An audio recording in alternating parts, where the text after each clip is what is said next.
Hello guys! Welcome back to my channel! It's me again! I'm Lishin! Ang gagawin ko today ay magluluto tayo ng kasaba cake. So, kasaba cake, talagang gustong-gusto natin yung mga Pinoy At syempre, lahat naman tayo siguro marunong magluto pero may kanya-kanya tayong version or paraan kung paano natin siya lutuin. So ako, ito ako magluto. I-share ko lang sa inyo. Tara. So guys, ito po yung sangkap na aking kasaba cake. Meron tayong 1 kilo ng grated kasaba, condensed milk, meron tayong young coconut, at i-ano muna natin siya, i-caramelize muna natin konti. At syempre meron tayong gata, then brown sugar, then melted butter, egg, cheese, salt, and meron tayong saan ba yun? Yan, vanilla. May vanilla tayo. So yan po, atin ang umpisahan. So yan, lagyan natin yung egg.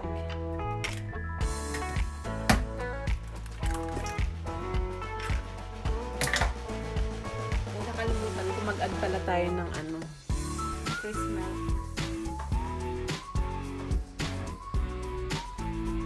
So maganda talaga sana kung i-bap, kaso wala naman akong i-bap. Fresh milk na lang ilagay ko.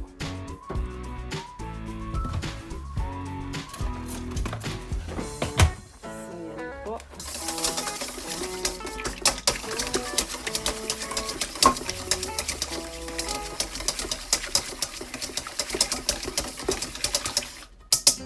Add natin yung ating sugar. 2 cups na sugar.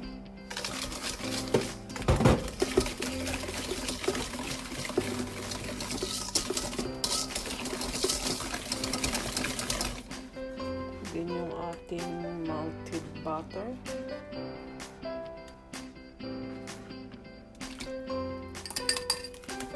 Halo lang lahat. Mix lang.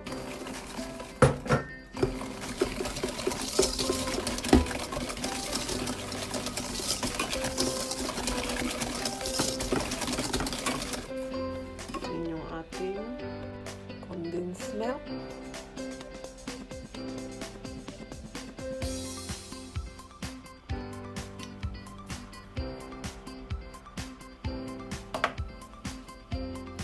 Yung ating coconut milk.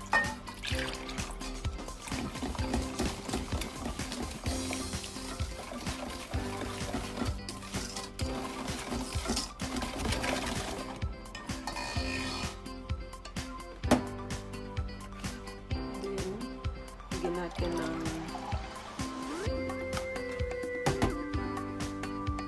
1 cup na fresh milk or ibak.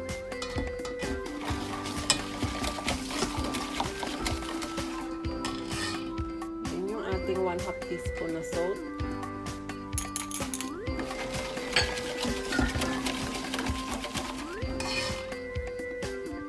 Yung 1 teaspoon ng vanilla.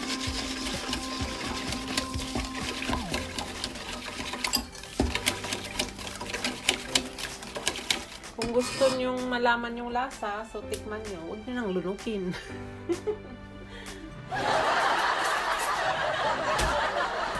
Tikman nyo siya. Dapat medyo matamis kasi pag nilagyan natin yung ating huwag nyo lunukin. Bahala kayo kung gusto nyo lunukin. Ako, ayoko. Sarap.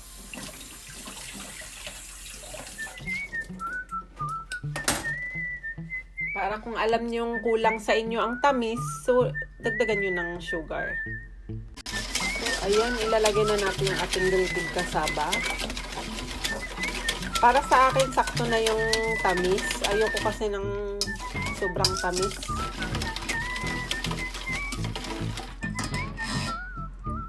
So, ayan, ilagay na natin siya.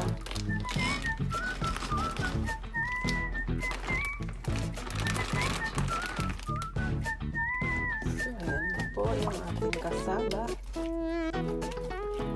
Meron pa nga siyang buo. Frozen kasi to siya eh.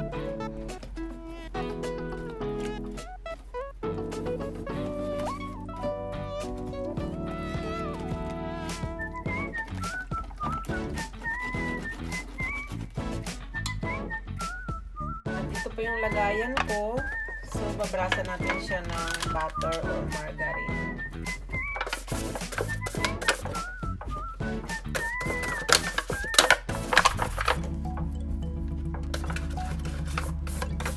Dahil paninda ko to, so ang size na ginamit ko ay ito.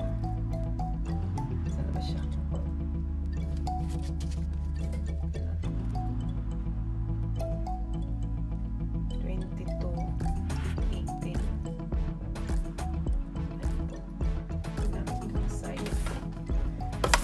Brasa natin siya ng margarine. Ayan, bago ko pala makalimutan ng lahat, lalagyan pala natin siya ng cheese. Lagyan natin siya ng cheese.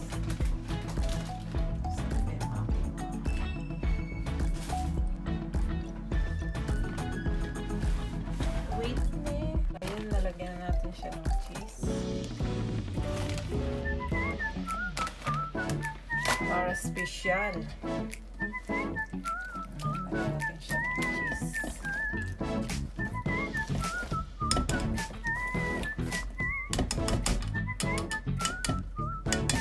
ayan, ilalagay na natin siya sa ating lagayan.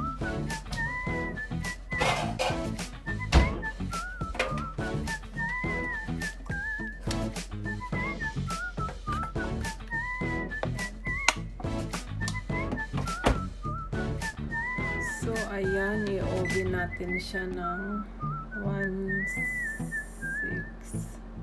60 lang. Kasi yung oven ko kakaibat eh. Ayan. Ng 45 minutes.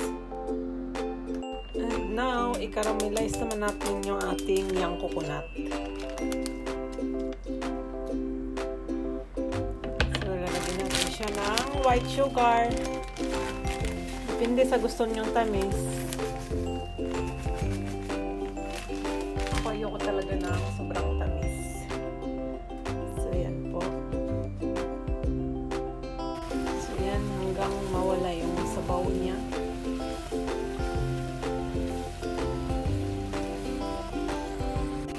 So, ayan. Malapit na siyang mawala ng sabaw. Pag nawala na yan, okay na.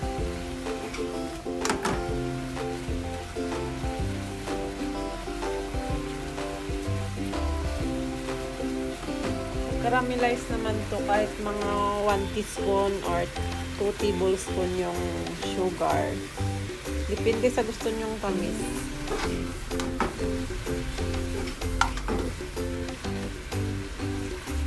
Ako kasi ayoko nung sobrang tamis.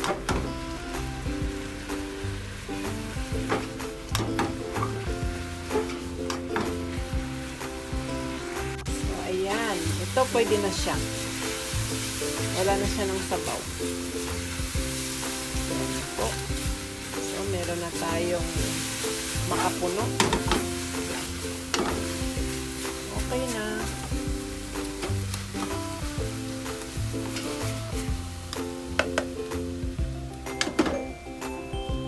Beans. Meron tayong egg.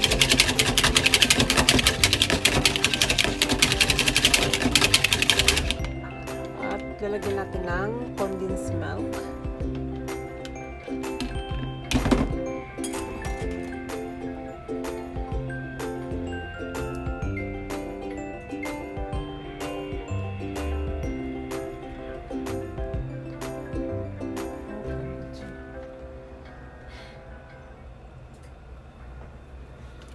Ng condensed milk.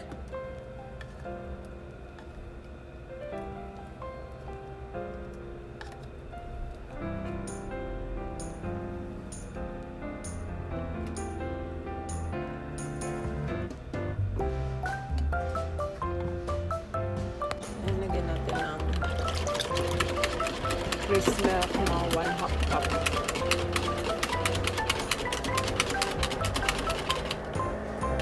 So, ayan po.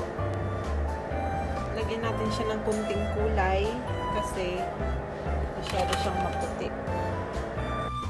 So, ayan na. Yung 1 kilo ay nakagawa tayo ng 6. Pero yung pang-6, ito ay kalahati lang. Ito na lang yung akin, yung pangkain ko. So, lalagyan na natin siya ng toppings. Ayan yung ating pang-toppings.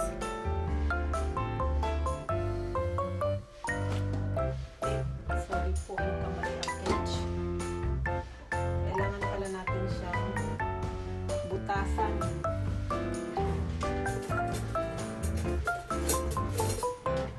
Kailangan natin siyang butasan para hindi siya lumubo.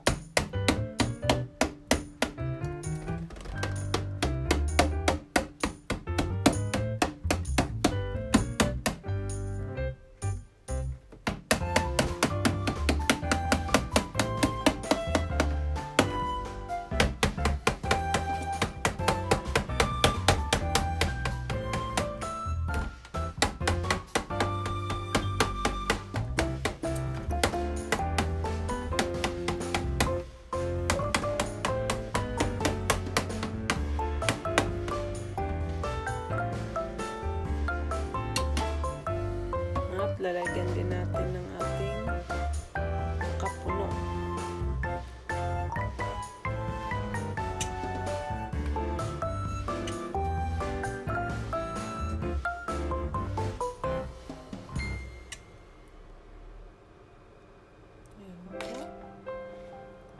Then, syempre, lalagyan din natin siya ng cheese.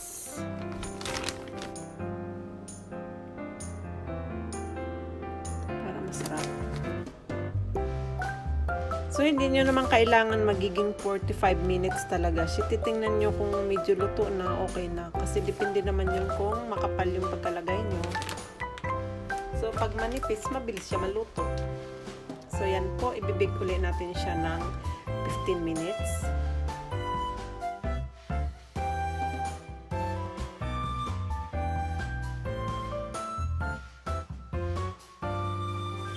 So, ayan. Titikman na natin. Kahit mainit pa, hindi na makaantay. Ang init. Ayan. Titikman na natin siya. Musok pa, oh. Hindi makaantay. Tumutulo na yung laway ko.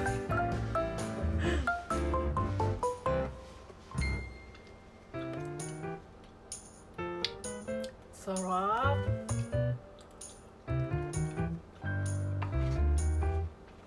Ang init. Sarap. Sakto lang yung tamis niya. Musok pa, oh. Kita ba?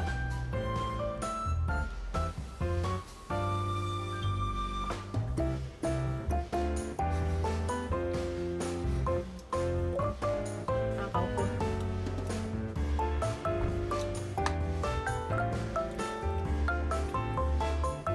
Ang sarap po. Di ba naman sasarap? May makapuno na tayo. May cheese pa. Sangkap pa. Ay, yung ibabaw niya medyo parang medyo crispy. Dahil may cheese. Yan. Last na. Kasi baka maubos ko.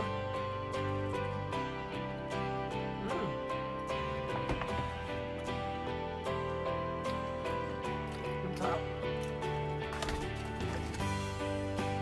Teka lang. Hindi ko yung umunod last.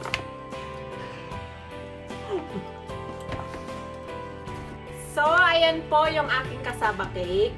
At yan. Ang sarap po niya. I love my own. Oo nga, masarap.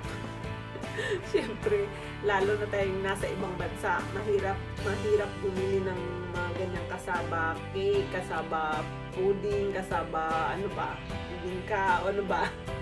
Pagdating sa kasaba, mahirap, no? Pero sa atin sa Pilipinas, yun ang mura. Sa ibang bansa, yun ang mahal. Dito sa Japan, mas mahal. At syempre, yung iba mga naka-frozen. So, gagawa na lang tayo ng version natin. Yan po! Thanks for watching! Please like and subscribe. At click the bell button din, select all para updated kayo lagi sa aking mga videos. Thank you! Bye-bye!